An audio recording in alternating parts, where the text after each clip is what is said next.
வணக்கம். திசைகளின் 10 மணி செய்திகள். சட்டத்திற்கு புறம்பான நடவடிக்கைகளுக்கு பதவியையும் அதிகாரத்தையும் பயன்படுத்தாதீர்.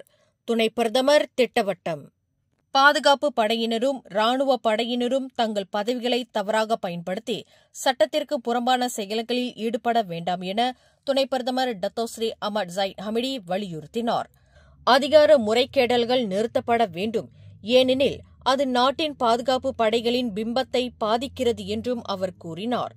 மலேசிய ஊழல் தடுப்பு ஆணையத்தின் சுஹோர் சோதனையின் மூலம் போதைப்பொருள் கடத்தல் நடவடிக்கைகளில் ஈடுபட்ட ஒரு மூத்த ராணுவ அதிகாரி உட்பட 10 பேர் கைது செய்யப்பட்டதை அடுத்து அவர் இவ்வாறு கூறினார்.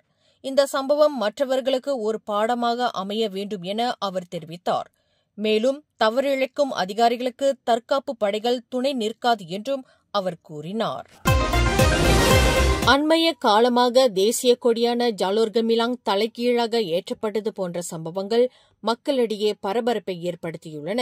இதுகுறித்து கருத்து தெரிவித்த தகவல் தொடர்பு அமைச்சர் டத்து ஃபாமி ஃபசீல், தேசப்பற்றை வெளிப்படுத்த ஜாலோர் கமிலாங் கொடியை ஏற்ற மக்கள் பயப்பட வேண்டாம் என்று வலியுறுத்தியுள்ளார்.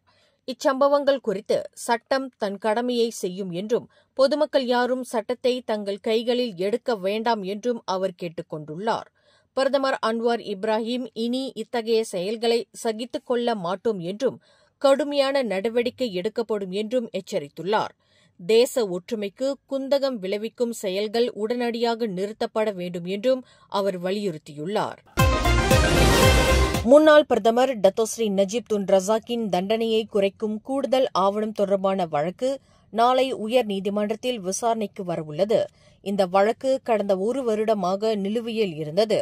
கடந்த ஆகஸ்ட் 13ஆம் தேதி புத்ராஜயா கூட்டரசு நீதிமன்றம் இந்த விசாரணையை விரைவுபடுத்த உத்தரவிட்டது. நீதிபதி ஆலிஸ் லாக் யி சிங் முன்னிலையில் இந்த வழக்கு விசாரணைக்கு வரும் என எதிர்பார்க்கப்படுகிறது. ஜொஹூரில் 10 வயது சிறுவன் இசுல் இஸ்லாம் அஸ்வான் இசைடி கொடூரமாக தாக்கப்பட்டு மூளை அதிர்வு பாதிப்புக்கு உள்ளானான். பாதிக்கப்பட்ட சிறுவனின் தாயார் 39 வயது சித்தி சுஹானா மிஸ்டி தனது மகன் தன்னை விட 2 வயது மூத்த ஒரு மாணவனால் தாக்கப்பட்டதாக காவல்துறையிடம் தெரிவித்துள்ளார். தலையிலும் கழுத்து பகுதியிலும் கடுமையாக தாக்கப்பட்டதால் அச்சிறுவன் பலவீனமடைந்து மருத்துவமனையில் அனுமதிக்கப்பட்டான். இவ்வாண்டு பிப்ரவரி மாதம் 21ஆம் தேதி நேர்ந்த இச்சம்பவத்திற்கு நியாயம் கோரி கடந்த மார்ச் மாதம் 6ஆம் தேதி தம்மன் யூனிவர்சிட்டி காவல் நிலையத்தில் புகார் அளித்தும் குற்றவாளி சிறார் என்பதால் எந்த நடவடிக்கையும் எடுக்கப்படவில்லை என அத்தாயார் வருத்தம் தெரிவித்துள்ளார். இச்சம்பவத்திலிருந்து அம்மாணவன் மீள்வதற்கு 3 ஆண்டுகள் ஆகும் என மருத்துவர்கள் தெரிவித்ததாகவும் கூறப்படுகிறது. அக்டோபரில் தாக்கல் செய்யப்படும் வரவு செலவு திட்டத்தில் காவல்துறையின் D11 எனப்படும் பாலியல் பெண்கள் குழந்தைகள் விசாரணை பிரிவுக்கு சிறப்பு நிதி ஒதுக்கீடு செய்ய வேண்டும் என PKR துணைத் தலைவர் நூருல் ஈசா அன்வார் அரசாங்கத்தை வலியுறுத்தியுள்ளார். தனது அண்மைய வருகையின் போது போதிய வசதிகள் இல்லாமல் அந்த பிரிவு சிரமப்படுவதாக அவர் தெரிவித்தார். அவர்களின் கடினமான பணியை பாராட்டிய அவர், குழந்தைகளுக்கும் பெண்களுக்கும் எதிரான வன்முறைகள் அதிகரித்து வருவதால் இந்த பிரிவுக்கு புதிய கருவிகளும் கூடுதல் அதிகாரிகளும் அவசியம் என்றார். குழந்தைகளுக்கும் பெண்களுக்கும் எதிரான வன்முறைகள் குறித்த அண்மைய நிகழ்வுகளை சுட்டிக்காட்டி சமூகத்தில் அவர்களின் பாதுகாப்புக்கு உடனடி கவனம் தேவை என்றும் அவர் வலியுறுத்தினார். ஜாரா கைரீனா மகாதீரின் மரண வழக்கு குறித்த விசாரணை அறிக்கை சட்டப்பிரிவின் பரிந்துரைக்காக நாளை ஆகஸ்ட் 18ஆம் தேதி அரசு தலைமை வழக்கறிஞர் அலுவலகத்தில் சமர்ப்பிக்கப்படும். இந்த விசாரணையில் 195 சாட்சிகளின் வாக்குமூலங்கள் பதிவு செய்யப்பட்டுள்ளன. இச்சம்பவத்தில் தற்கொலை, மிரட்டல், பகடிவதை, போலி செய்திகள் பரப்பப்பட்டது ஆகிய முக்கிய அம்சங்கள் குறித்து விசாரிக்கப்பட்டுள்ளதாக குற்ற புலனாய்வுத்துறையின் இயக்குநர் டத்து எம் குமார் தெரிவித்துள்ளார். இதில் சம்பந்தப்பட்ட குற்றவாளிகள் பாதுகாக்கப்பட மாட்டார்கள் என உறுதி அளித்த காவல்துறை, பொதுமக்கள் யாரும் வீண் வதந்திகளை பரப்பி சமூக ஒற்றுமையை குலைக்க வேண்டாம் எனவும் வேண்டுகோள் விடுத்துள்ளது. கள்ள கடத்தல்காரர்களின் செயல்பாடுகளை கண்டறிய ஆளில்லா விமானங்களான ட்ரோன்களை பயன்படுத்துவது குறித்து மலேசிய கடல்சார் அமலாக்க நிறுவனம் கண்டறிந்துள்ளது.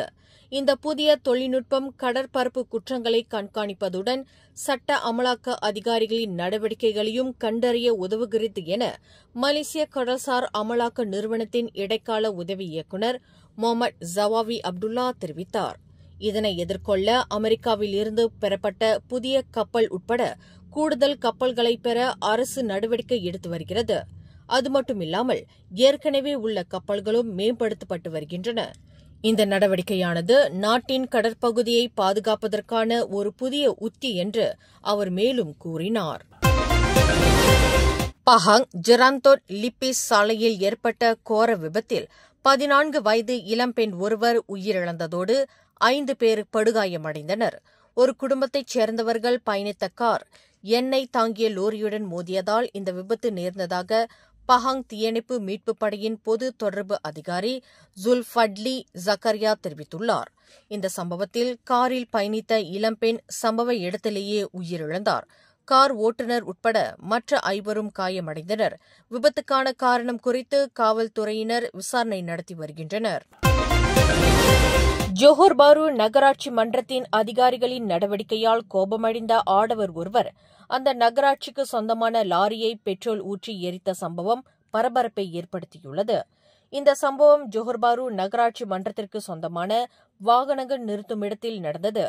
சம்பவம் நடந்தபோது பதிவான கண்காணிப்பு கேமரா சிசிடிவி காட்சியில் 31 வயதுடைய அந்த ஆடவர் லாரியை எரிப்பது தெளிவாக பதிவாகியுள்ளது என ஜோஹர் பாரு ஸ்லாத்தான் மாவட்ட காவல்துறை தலைவர் அசிஸ்டன்ட் கமிஷனர் ராவ் ஸ்லமட் தெரிவித்தார். இச்சம்பவத்தால் சுமார் 10,000 ரிங்கெட் வரை நட்டம் ஏற்பட்டதாக மதிப்பிடப்பட்டுள்ளது. இந்த செயல் குறித்து காவல்துறையினர் தீவிர விசாரணை மேற்கொண்டு வருவதுடன் சம்பந்தப்பட்ட ஆடவரை கைது செய்து விசாரித்து வருகின்றனர். அம்பாங் மருத்துவமனையில் மருத்துவர் ஒருவரை திட்டி தாக்க முயன்றதாக கூறப்படும் 61 வயது முதியவர் ஒருவர் கைது செய்யப்பட்டார். பாதிக்கப்பட்ட அந்த 30 வயது மருத்துவர் ஆகஸ்ட் 12ஆம் தேதி பிற்பகல் 1:15 மணியளவில் புகார் அளித்துள்ளார். அம்முதியவர் மருத்துவமனைக்கு செல்ல வேண்டிய தேதி தவறியதால் மருத்துவரை சந்திப்பதற்கு புதிய தேதியை கொடுத்ததற்காக ஆத்திரமடைந்து மருத்துவர் மீது கோபத்தை வெளிப்படுத்தியதாக அம்பாங் ஜெயா காவல்துறை தலைவர் அசாம் இஸ்மாயில் தெரிவித்தார். மேலும் கைது செய்யப்பட்ட அந்த முதியவருக்கு ஏற்கனவே 3 குற்றவியல் பதிவுகள் உள்ளன.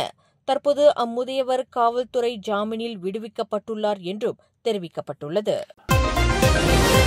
சுபாங் ஜெயா யுஎஸ்ஏவில் உள்ள வீட்டில் 20 வயது மதிக்கத்தக்க கல்லூரி மாணவி ஒருவர் தூக்கில் தொங்கிய நிலையில் காணப்பட்ட சம்பவம் கொலை என உறுதி செய்யப்பட்டுள்ளது. சிர்டாங் மருத்துவமனையின் தடவியல் துறை வல்லுநர்கள் நடத்திய பிரேத பரிசோதனையில் அம்மாணவியின் கழுத்து எலும்பில் ஏற்பட்ட காயம் காரணமாகவே அவரது மரணம் நிகழ்ந்துள்ளதாக கண்டறியப்பட்டுள்ளதாக சுபாங்ஜயா மாவட்ட காவல்துறை தலைவர் ஒன் அஸ்லான் ஒன் மமட் தெரிவித்தார். கடந்த வியாழக்கிழமை நிகழ்ந்த இச்சம்பவம் தொடக்கத்தில் தற்கொலை என சந்தேகிக்கப்பட்ட நிலையில் இப்போது கொலை வழக்காக விசாரிக்கப்பட்டு வருகிறது. விசாரணையில் மாணவி கை விரல்களால் கழுத்து நெரிக்கப்பட்டதும் உறுதி செய்யப்பட்டுள்ளது. காவல்துறையினர் இந்த சம்பவம் குறித்து பொதுமக்கள் யாரும் சமூக வலைதளங்களில் தவறான தகவல்களை பரப்ப வேண்டாம் என்று கேட்டுக் கொண்டுள்ளனர். தானாமேரா பாத்தாங் முர்பாவில் உள்ள மர ஆலையில் பொது நடவடிக்கை படை பிஜிஏவால் நடத்தப்பட்ட சோதனையில் சுமார் 1.37 மில்லியன் ரிங்கெட் மதிப்புள்ள சட்டத்திற்கு புறம்பான மரங்கள் பறிமுதல் செய்யப்பட்டுள்ளன.